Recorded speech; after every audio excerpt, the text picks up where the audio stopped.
So this was a video I had not planned to make, like at all. I was literally in the middle of making another video when news of this came out, so I thought I'd make a video on this while it's still relevant. So recently, good old Mama Susan and the masterminds at YouTube— oh wait, did I say masterminds? My bad. What I meant to say was fucking morons. In case you haven't heard already, YouTube has officially announced that they'll be officially removing dislikes on the entirety of the platform. And despite them telling you it's to quote-unquote help the creators, in actuality, they're still up in their feelings over being so out of fucking touch that YouTube Rewind, a video they made on their own platform, ended up being the most disliked video of all time. And one more common question, is this because YouTube Rewind got lots of dislikes?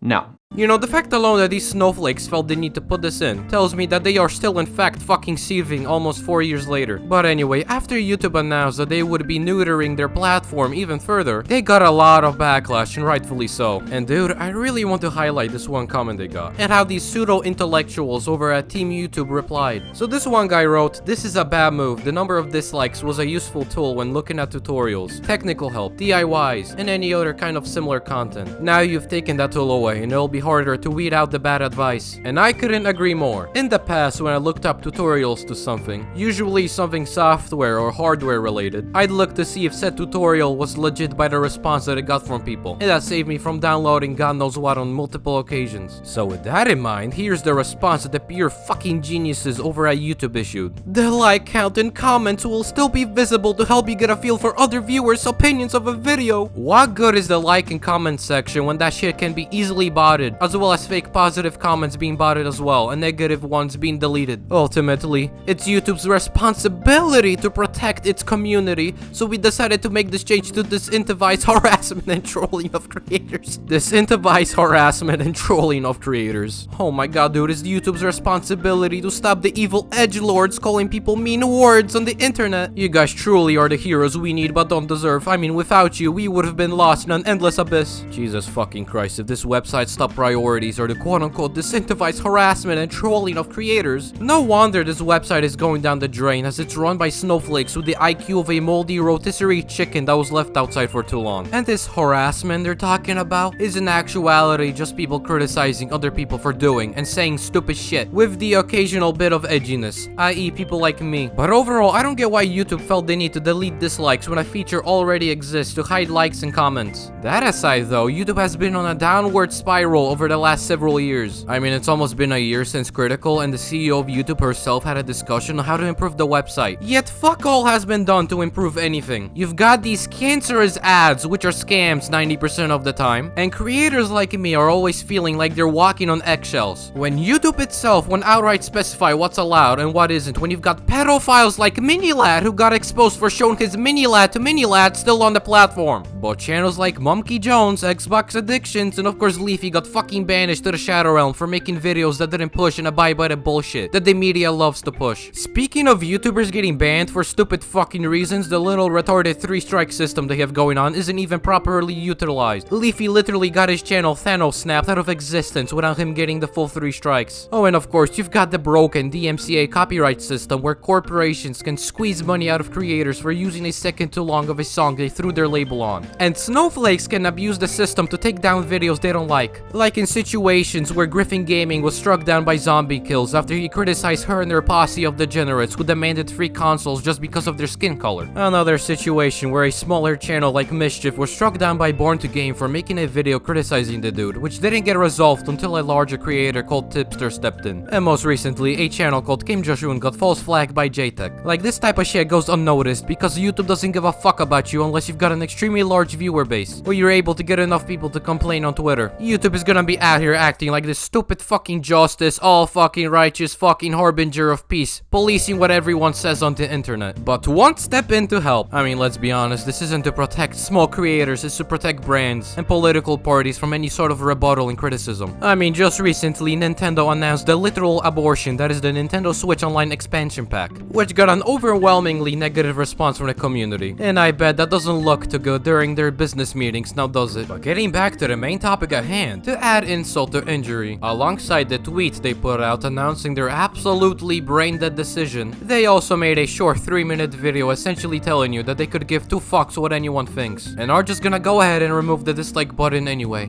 Hey folks, you may have seen a while back that YouTube announced it was experimenting with making dislike counts private to only the creator of the video.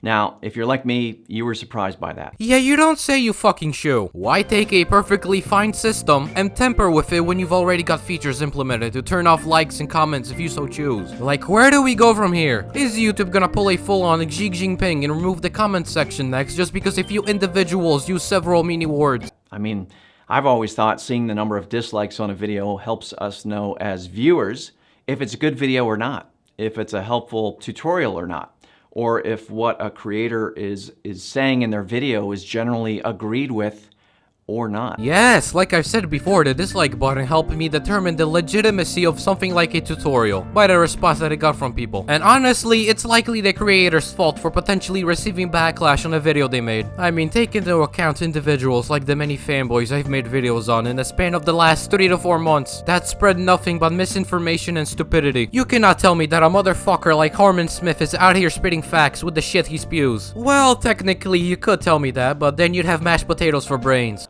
But unfortunately, research teams at YouTube have found there's this... Yeah, they've totally done all this research that you're conveniently not going to show. I mean, dude, I did some of my own truly thought-provoking research, and it's that no one fucking asked for this, you fucking dolt. Whole other use for disliking a video that I had never experienced as a creator, and you may not have either. Because I'm not out here slaughtering puppies and spewing total bullshit on the daily. Once again, if someone gets a lot of dislikes, it's likely on them. Especially when they're a literal pedophile. Apparently, groups of viewers are targeting a video's dislike button to drive up the count. Oh my god, the horror! Individuals and corporations getting the backlash they rightfully deserve? Oh my god, what a tragedy! Turning it into something like a game with a visible scoreboard. And it's usually just because they don't like the creator or what they stand for. Well, dude, I don't stand for lies and bullshit and fucking kitty diddling, so boom, fucking exposed, I guess.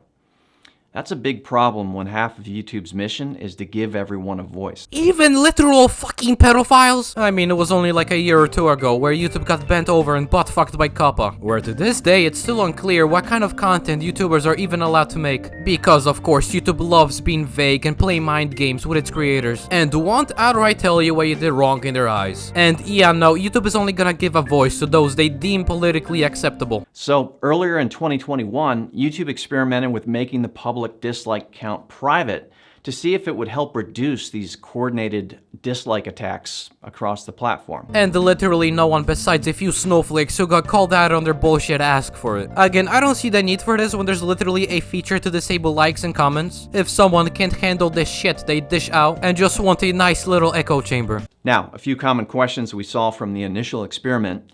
First, without a public dislike count, how can viewers tell if a video is worth watching? Again, I kind of had this question too, but it turns out that while viewers might use the dislike count to give them a sense of a video's worth, when the teams looked at the data across millions of viewers and videos in the experiment, they didn't see a noticeable difference in viewership, regardless of whether they could see the dislike count or not. No fucking shit, Sherlock, because you physically have to view the video first to see the like to dislike ratio. Jesus Christ, everyone working for and at YouTube has the literal mental capacity of a fucking chimpanzee. In other words, it didn't really matter if a video had a lot of dislikes or not, they still watched. I mean, you said it yourself that it didn't make a difference on viewership, so why remove it? Once again, if someone is a victim of these supposed dislike attacks, there always was and still is the option to turn off the likes and comment sections.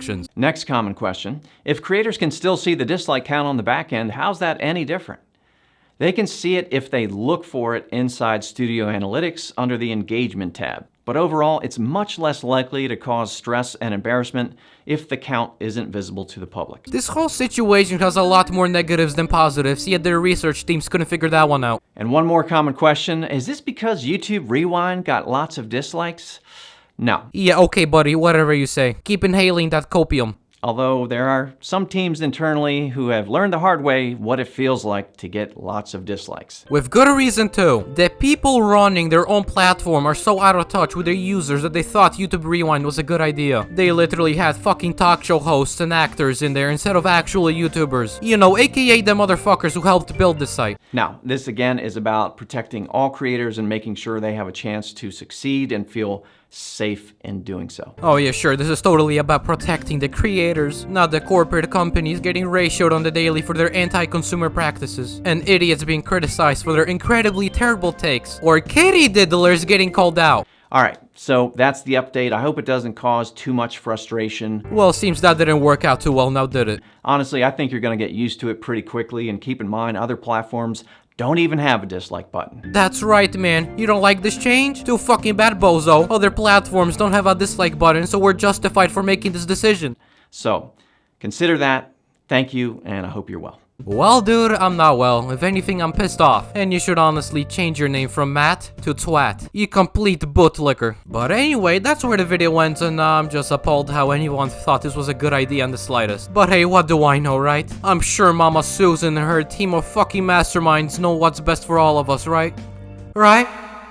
Fucking kill me. Nah, but in all seriousness, when I heard about this, I thought I'd talk about it, and I don't really know how to close off this video. Besides that, I can't wait for the day that an actually competent company comes out with a competitive alternative to YouTube, without all the bullshit and restrictions that suffocate its creators. Fucking adieu.